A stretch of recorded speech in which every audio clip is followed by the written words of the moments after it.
Gürcüstanda 8 mart ərəfəsində qadın hüquqları və qadınların siyasi prosesdə iştirakı məsələlərinə həsr olunmuş Demokratiyanın qurulmasında qadınların rolu başlıqlı konqres təşkil edilib.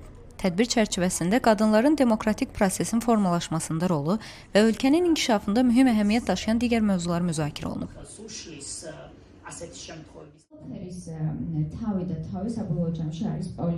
Konqresdə Gürcüstanın etnik Azərbaycanlı icmasının üzvü Samirə İsmailova öz siyasi təcrübəsini paylaşmaq üçün məruzətçi kimi iştirak edib və qadınların siyasi prosesdə fəallığı barədə danışıb.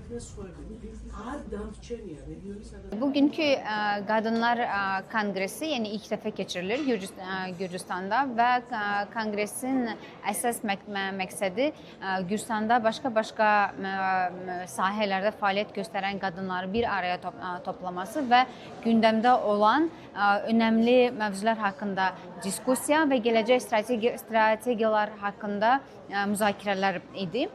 Şəxsən mən siyasi təcrübəsi keçmişdə olan bir spiker olaraq qatılmışdım bugünkü konfransa və iş qrupu çərçivəsində müzakirəmiz oldu. Ümumiyyətlə, qadınların siyasi prosesdə fəal olması nə üçün önəmlidir və bugünkü Gürcüstanda qarşımızda olan problemlərlə, qarşılaşdığımız problemləri necə aradan qaldıra bilərik və hansı strategiyalar daha uyğun ola bilər. Bilirsiniz ki, son bir ilin ərzində Gürcüstanda bir çox qanunlar dəyişibdir. Nəinki GHT sektoruna aid olan, eyni zamanda məcburi kvota, hansılar ki, qadınlara siyasi prosesdə iştirak eləmək üçün böyük bir təkan idi. Hal-hazırda bu kvota da ləğv olunubdur və düşünürük ki, belə bir addımlar geriləmə prosesidir və qadınların daha da pasiv olmasına səbəb olmasın deyə. Yəni biz bugün burada sırf bu istiqamətdə müzakirələr aparırdıq və müəyyən strategiyaları müzakirə eləməyə çalışdıq.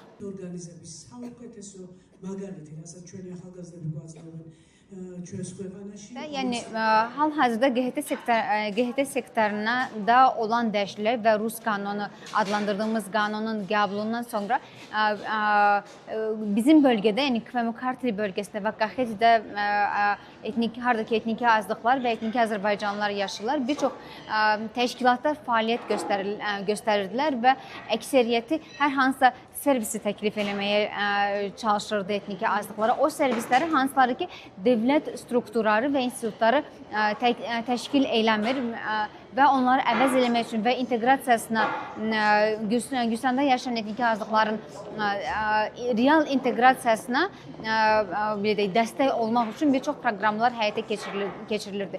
Və əlbəttə bu qrantların və bu proqramların dayanması ilk öncə elə bu qruplara böyük təsir göstərəcək. Çünki təhsil baxımından əsas da qadınların, misal üçün, reproduktiv sağlamlıq servisləri baxımından və s. artıq demək olar ki, bir neçə aydır bu proqramlar dayandırılıbdır və gələcəkdə necə olacağı da bəlli deyil. Yəni, davam eləyəcəkmi, yoxsa yoxmu, bunu da hələ hal-hazırda bilmirik.